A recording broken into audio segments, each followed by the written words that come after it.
August 28 to 30, Calle Real will come alive as it transforms into a vibrant festive corridor featuring ang atong gastronomy, atong heritage, arts, and homegrown businesses.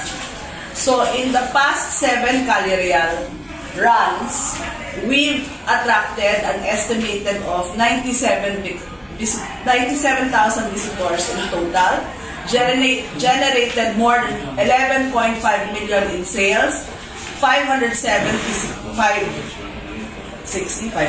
stalls participated. We have provided a substantial boost to micro and small entrepreneurs and promoted local produce, artisanal products, and homegrown talent.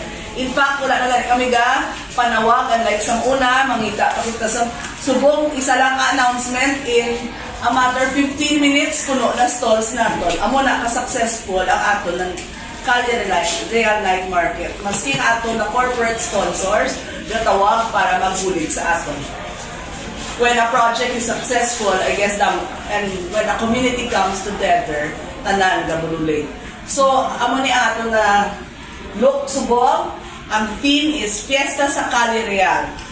Gusto gid ni Mayor na ang Charter Day this year, daw fiesta gid ang theme. No? So even ang among Charter Day night celebration with the Mayor's dinner will be also fiesta. So we celebrate our heritage, our community, Ilonggo pride, local flavors, and cultural performances.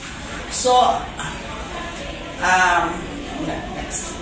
So this August, we expect about 18,000 visitors across 3 nights, to become a vibrant community hub and one of the Iloilo City Charter Day event highlights. So this will be on August 28 to 30.